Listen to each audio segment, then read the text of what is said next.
আমাদের ছাদ বাগানে এবার অনেক টমেটো হয়েছে। এই যে ছোট্ট একটা টব, এখানে 2টা গাছ লাগানো আছে আমাদের এখানে। এবং টমেটো কিন্তু একদম বাজারের যে পাকা টমেটো হয় রং, সেরকম রঙগুলো আস্তে আস্তে হচ্ছে কিন্তু। এবং অনেক বড় বড় টমেটো হয় এগুলা ছাদ বাগানে। ছাদ বাগানে আমরা অনেক গাছ লাগাই, তবে দেখা গেছে যে সবজিটাই সবচেয়ে ভালো হয় ছাদ বাগানে। এই যে, আর আমাদের এই ছাদ বাগানে আমরা ব্যবহার করি সরিষার খোল, সূর্যমুখীর খোল, কোনো ধরনের রাসায়নিক সার ব্যবহার করি না। এই যে ছোট্ট একটা টব, কতগুলো ফল, আলহামদুলিল্লাহ দেখেন, ফল আর ফল। এই যে অনেক ফল। এই যে একটা গাছ, ছোট্ট একটা টব, এখানেও ফুল আসতেছে এবং ফল আসা শুরু করেছে। এই যে বের হচ্ছে আস্তে আস্তে অনেকগুলো, একটা একটা 2টা 3টা 4টা 5টা 6টা ফল এক থোকায়। এই যে প্রত্যেক শাখা পোশাকায় ফুল আর ফল। ছোট্ট একটা টব কিন্তু, অর্থাৎ গাছের খাবার দিতে পারলেই কিন্তু ফল হয়। ঠিক আছে। এই যে মরিচ গাছ, জাল দিয়ে আটকে রাখতে হয়, কারণ প্রতিদিন প্রচুর পরিমাণ পাখি আসে এখানে, পাখি কারণ থাকে না।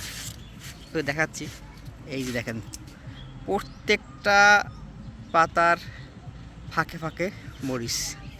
এই যে প্রচুর মরিচ, এবং এখানে কিন্তু এই যে লাল রং হচ্ছে আস্তে আস্তে, কিন্তু প্রচুর মরিচ এখানেও। ছোট্ট একটা টব, অনেকগুলো মরিচ ধরছে। এই যে মরিচ পেকে একদম লাল হচ্ছে আস্তে আস্তে কিন্তু।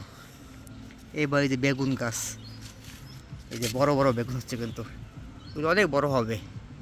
এই বেগুন জাতটা কি যাই না, তবে একটা বেগুন হয় লাউর মতন বলতে গেলে।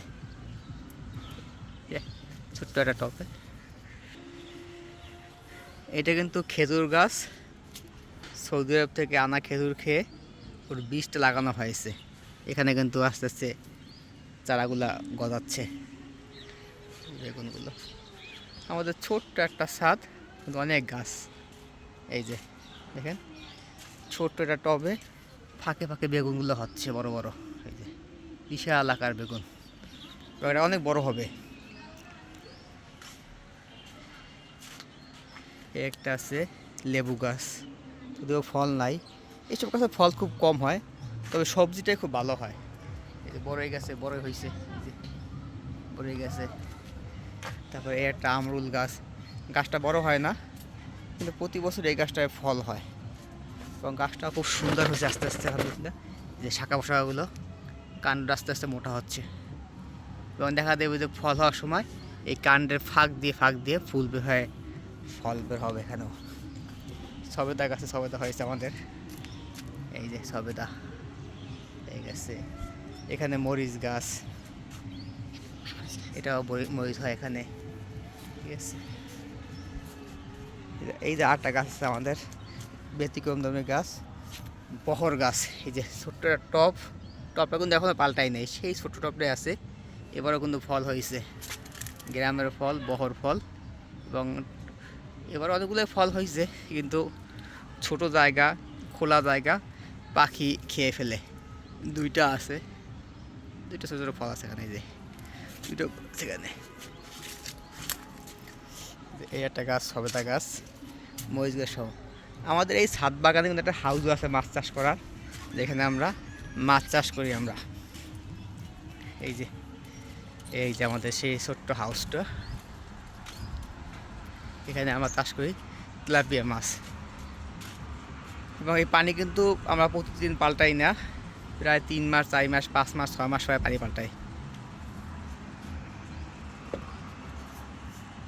আপনারা যদি কম ঘনত্বের মাছ দেন, তাহলে কিন্তু পানি খুব তাড়াতাড়ি পরিবর্তন করা দরকার হয় না। এই এত ছোট্ট একটা হাউসে মাছ কিন্তু প্রতি বছরে বাচ্চা দেয়, এবং সেই বাচ্চাগুলো আবার বড় হয়। এই যে এখন অনেক শীতকাল, প্রচুর ঠান্ডা পড়ে, দেখেন তারপর কিন্তু খাবার খাচ্ছে কিন্তু তারা, কারণ এখানে রৌদ্র পড়ে, মাছগুলো থাকে সতেজ।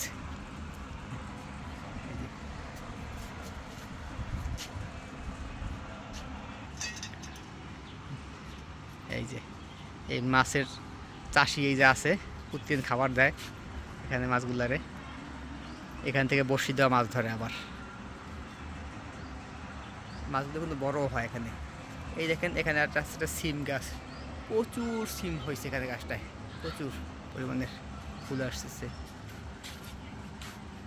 বড়টা পেয়ারা গাছ,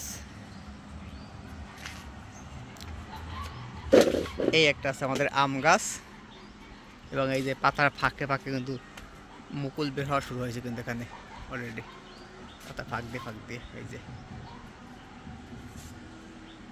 যে এগুলো কিন্তু মুকুল বের হবে এবং এখানে ফল ধরবে কিছুদিন পরে আম গাছটায়। এই যে উপর থেকে যে মাছগুলো ভাসতেছে, এবং মাছগুলো কিন্তু ভালোই বড় সাইজ হয়েছে কিন্তু, ওই যে দেখা যাচ্ছে দূরে, যদিও ক্যামেরা দেখা যাচ্ছে কি তাই না, কিন্তু খারিজ হয়ে মাছগুলো দেখা যাচ্ছে। মাছগুলো ভালো সাইজের হয়েছে, হয়তো বা 5-6টা কেজি হবে এমন সাইজের হয়েছে মাছগুলো। যদি কেউ ছাদ বাগানে অর্থাৎ ছাদে কেউ হাউস করতে চান বা যেখানে করতে চান, হাউসটা এইভাবে করবেন না, অবশ্যই একটা বৃত্তাকার হাউস করবেন এবং মাঝখানে স্লোপ থাকবে, তাহলে খুব সহজে হাউসটা আপনারা পরিষ্কার করতে পারবেন। এই দেখেন সিম গাছটা পাশেই আমাদের অনেক সিম, প্রত্যেক কী বলে পাতার গোড়া থেকে ফুল বের হয়েছে এবং ফল কিন্তু অলরেডি আসতেছে। আপনারা চাইলে কিন্তু অবসর সময় এরকম আপনার বাসা ছাদটা যত ছোটোই হোক বা বড়ো হোক, আপনারা কিন্তু সুন্দর করে সাজাতে পারেন। আর আমরা কিন্তু এই ছাদ বাগানে আমাদের গাছে ভর করি আমরা সরিষার খৈল আর সূর্যমুখী খৈল, আমরা প্রতি সপ্তাহে বা 10 দিন 15 দিন পর পরে ভিজিয়ে অল্প পরিমাণ গাছে দিয়ে দেই, তখন অটোমেটিক গাছের খাবারগুলো হয়ে যায়। ছোট্ট একটা ছাদ বাগান আমাদের। এই যে পাশে বড়ই গাছে কিন্তু বড়ই ধরেছে অনেক, যদিও এই গাছটা ছাদে না, গাছটা নিচে অনেক, কিন্তু গাছের শাখা পোশাক এখন আমাদের ছাদ পর্যন্ত এসে পৌঁছে গিয়েছে। আমাদের ছাদটা সর্বোচ্চ কত 1200 স্কয়ার ফিট হতে পারে, এর বেশি না, এর বেশি হবে না, কিন্তু সেখানে আমরা চেষ্টা করি সময় কাটাতে এখানে এভাবে অবসর সময়। এখানে কিন্তু একটা পানির ট্যাঙ্কি আছে আমাদের রাখা, যদিও এটা এনেছিলাম আমরা মাছ চাষ করার জন্য, কিন্তু সময়ের ব্যস্ততার কারণে এটা কিন্তু আর চালু করা হয় নাই। দেখি আগামী বছর ইনশাল্লাহ এটা মাছ ছাড়বো আমরা, যে কোনো ধরনের একটা ক্যাটফিশ ছাড়বো, যদি ছোটো জায়গা। ভালো থাকবেন, সকলের জন্য রইল শুভকামনা। আসসালামু আলাইকুম।